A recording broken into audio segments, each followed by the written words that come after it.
Yang lantas bagaimana prospek bisnis Indosemen di tengah kondisi saat ini, serta bagaimana rencana ke depan dari NTP usai mengakuisisi semen Grobogan dan juga pabrik semen di Maros, Sulawesi Selatan.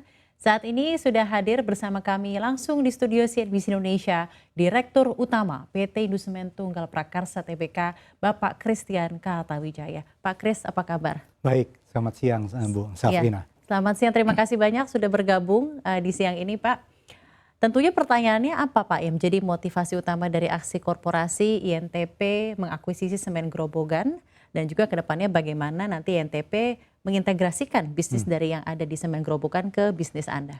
Ya, memang Safrina, jadi memang Indosemen itu perusahaan yang sangat terfokus di Jawa Barat. Karena kita punya 12 pabrik ada di Jawa Barat, yaitu di Citerep dan Cirebon. Dan kita punya satu pabrik ada di di Tarjun, di Kalimantan Selatan. Nah itulah sebabnya, sedangkan pangsa pasar kita gede juga di Jawa Tengah. Di Jawa Tengah itu 29-30% pangsa pasar. Nah makanya ongkos transportasi dari bawah Jawa Barat jauh-jauh kita bawa ke Semarang, ke daerah Kudus, Pati, daerah sana. Nah itu tentunya membawa biaya logistik yang sangat tinggi. Nah dengan akuisisi semen Grobogan ini yang kita lakukan adalah kita memperkuat kita punya jalur distribusi sehingga kita bisa mengurangi biaya logistik. Jadi tujuan utamanya memang meningkatkan efisiensi dan juga supaya pangsa pasar 29-30% ini tetap bisa kita pertahankan dengan baik. Dan customer kita, pelanggan-pelanggan kita bisa menerima semennya dengan on time. Nah itu kurang lebih tujuan kita. Tentunya semoga sukses ya Pak untuk aksi korporasinya nih kita sebagai pembuka diskusi ini. Nah mungkin dalam hal aksi korporasi kan tentunya berarti sudah dipikirkan begitu matang-matang ya Pak. Apalagi kan memang kebijakan ini dan memang keputusan ini adalah untuk memperkuat posisi industri INTP dan juga untuk efisiensi dan kemudahan logistik seperti yang lainnya. Mungkin bisa dijelaskan Pak sampai saat ini prosesnya sudah sejauh apa Pak menuju aksi korporasi. Waktu itu due diligence-nya seperti apa, mengapa semen Grobogan dan pertimbangan-pertimbangan lainnya. Baik, terima kasih Safrina. Jadi memang kita udah melihat kan dulu kita mau bangun pabrik pati. Kalau nggak salah saya pernah diundang juga sama Safrina. Waktu itu kita mau bangun jadi dari awal. Tapi akhirnya kita melihat karena sudah oversupply, market saat ini oversupply cukup besar. Jadi kita punya utilisasi industri secara total 56%. Ini buat pabrik di Jawa Barat saja udah oversupply? Iya, jadi semua seluruh Indonesia itu oversupply besar. Jadi di mana kita punya oversupply sebesar 53 juta ton, sehingga membuat kita berpikir mendingan kita jangan bangun pabrik. Karena kalau bangun pabrik lagi, ketambah oversupply. Nah mending mungkin kita kerjasama atau kita mengambil alih perusahaan-perusahaan yang memang jadi win-win.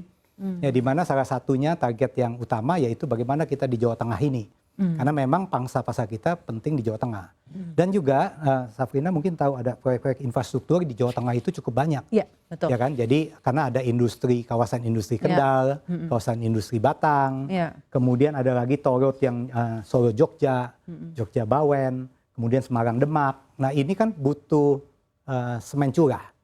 Nah semen curah ini agak susah kok kita jauh-jauh datang dari Cirebon, dari Citerep kayaknya nggak gitu make sense dan kita bisa kalah bersaing gitu ya. Jadi makanya kita coba mengeksplor bersama-sama, lihat nih yang mana yang bisa kita ajak kerjasama. Nah akhirnya dengan PT Semen Grobogan ini kita melihat ada kecocokan dan ini deal ini mudah-mudahan bisa kita closing pada 30 November. Oke, 30 November bulan depan nih Pak ya, pas ya. Ya, jadi 1 Desember mudah-mudahan kita bisa mulai masuk sebagai pemegang saham 100% di sana. Nah itu rencananya. Baik Pak, 30 November sudah dealnya sudah close ya Pak ya, sudah dilakukan. Ya, betul. Baik Pak Christian, ini menarik sekali. Tapi Jawa Tengah sendiri jadi memang menjadi perhatian dari INTP ya Pak. Karena kita ketahui kan ya tadi seperti Anda bilang pabriknya itu pusatnya di Citerep gitu ya di Jawa Barat. Tapi kan juga ada daerah-daerah industrial lainnya yang juga bisa dilihat apakah mungkin juga terdekat lainnya dari Jawa Barat sendiri. Jadi memang lebih kepada pelebaran dari posisi industri secara geografis ya Pak ya. Makanya ke Jawa Tengah terlebih dahulu ataukah juga memang ada peluasan geografis lainnya yang juga di luar Jawa Tengah Pak? Nah itu bagus sekali. Jadi memang tahun 2022 salah satu yang awal sekali kita lakukan, kita memberi terminal di Samarinda. Samarinda itu Kalimantan Timur ya. Karena memang di sana ada yang IKN kan. IKN kan ada di Kalimantan Timur. Nah makanya kita mengambil alih terminal Bosowa. Yaitu kita memberi 2022 nih Pak? Ya, awal 2022. Itu udah forward looking banget ya Pak ya? Kemudian September 2022 kita kerjasama dengan Bosowa dengan cara kita menyewa, tanda tangan perjanjian sewa menyewa untuk pabriknya yang di Maros, dan juga terminal di Makassar, terminal di Lombok, terminal di Garongkong, daerah dekat sana, dekat Sulawesi Selatan. Nah itu termasuk di dalam kita melakukan perjanjian sewa menyewa. Termasuk juga terminal di Banyuwangi, yaitu unit penggilingan semen di Banyuwangi, Jawa Timur. Itu juga punya Bosowa. Nah jadi kita ambil alih operasi ini. Jadi kita udah forward looking bahwa kita mau mengembangkan tadi bukan hanya pemain Jawa Barat, tapi juga di Jawa Timur, Eastern Part dan Bali, kemudian di Sulawesi Selatan. Di Sulawesi dan Kalimantan. Ya, dengan outside Jawa lah. Jadi banyak di luar Jawa itu sekarang banyak smelter project. Iya. Nah kita agak kewalahan hanya mensuplai dari Tarjun, makanya dengan Semen Bosowa Maros kita bisa kerjasama. Ternyata ini berdampak yang cukup baik. Jadi evaluasinya bagaimana Pak dengan kerjasama tadi seperti yang Anda sebutkan di Maros, juga bersama dengan Bosowa dan di Lombok juga ada. Evaluasinya sejauh ini seperti apa Pak? Karena kan sudah dilaksanakan dari tahun 2022 awal ya Pak, seperti yang Anda sampaikan. Yang pasti market pangsa pasar kita naik 2,1%. Jadi tadi sekitar 25,5, sekarang jadi 27,6%. Nah itu yang pasti. Cukup tinggi ya Pak? Cukup tinggi. Dan juga yang kedua kita bisa meningkatkan ekspor. Jadi volume ekspor kan sangat baik, apalagi sekarang dolarnya lagi naik. Jadi dengan ekspor tinggi, jadi kita bisa ekspor ke Australia, kita bisa ekspor ke Brunei dan ke Bangladesh dengan adanya pabrik di Maros ditambah dengan Tarjun. Jadi dua pabrik ini kita fokusin untuk kita bisa meningkatkan volume ekspor. Bagaimana dengan Sumatera Pak? Apakah juga dalam roadmap ke depannya? Nah Sumatera juga ada lagi ya, Sumatera kami melihatnya kita bangun terminal. Kita ada terminal di Lampung, terminal di Palembang, dan juga kita bikin terminal apung di Kuala Tanjung. Jadi kita ada kapal. Itu sejak kapan tuh Pak? Itu sejak tahun kemarin kita mulai bawa satu terminal apung di Sumatera Utara. Tapi kalau di Palembang dan di Lampung udah 3 tahun ini lah, 2-3 tahun ini. Berarti memang selama 2 tahun, 3 tahun ini belakangan cukup banyak ya Pak aksi korporasi dan juga ekspansi dari segi geografis untuk memperkuat posisi industrinya dari INTP ya Pak. Betul sekali, karena saya percaya bahwa dengan di pemerintahan Jokowi ini salah satunya dari Jawa ke luar Jawa. Nah luar Jawa artinya akan bertumbuh, tapi Indosemen banyak di Jawa Barat. Nah jadi bagaimana kita meningkatkan ini, mau nggak mau kita mesti bangun terminal, mau nggak mau kita mesti coba bekerja sama dan juga mengekspansi untuk supaya kita mengurangi biaya logistik. Tujuannya itu sih, tujuannya. Baik Pak, ini menarik sekali. Saya sebenarnya pengen nanya mengenai kinerja ya Pak ya, semester 1 2023 ini sepertinya sudah keluar ya tentunya ya Pak ya.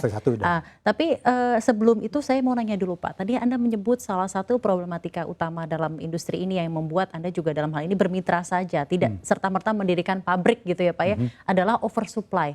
Bisa dijelaskan Pak mengenai kendala yang ada, mengapa bisa terjadi keadaan ini gitu Pak?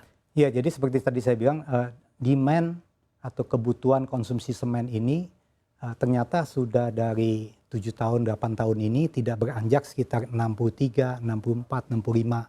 Terus kan kena COVID. Juta ton. Ya kena COVID, juta ton. Sedangkan kita punya supply mulai dari sekitar 90-an naik terus menjadi 125, sekarang 128. Nah ini membuat oversupply menjadi besar. Nah itulah sebabnya saya sangat mendukung asosiasi semen yang sedang mengajukan kepada pemerintah, kita mesti time out. Dalam arti jangan dikeluarkan lagi license. Maksudnya kalau enggak, industri ini enggak akan sehat. Industri ini kan kalau coba aja pikir, kalau operasinya utilisasi sekitar 55%, dalam arti setengah dari pabrik, 45% dari pabrik kita mesti nggak jalan. Kalau ini dibiarkan, ini bisa makin lama bisa 60% nggak jalan. Nah bagaimana perusahaan-perusahaan, pabrikan-pabrikan yang minjam uang membangun ini? Tentunya dia akan susah sekali hidupnya kan. Nah kalau Indosemen memang kebetulan balance sheet kita nggak ada utang. Jadi Mbak Safrina, jadi itu yang mungkin salah satu yang membuat kita lebih lincah dan lebih cepat dan lebih masuk di dalam untuk memproduksi dan juga menambah logistik. Kita lebih lincah, lebih cepat karena nggak punya utang. Lebih agile ya Pak ya dalam hal ini. Dan juga akan sesuai dengan melihat peluang yang ada di pasar. Tadi Anda bilang dalam pemerintahan Pak Jokowi sendiri, infrastruktur dari Jawa keluar Jawa, dan ini terlihat dari bagaimana aksi korporasi Anda memperluas dan Betul memperkuat sekali. posisi industri yang ada ya dari Betul INTP. sekali. Baik,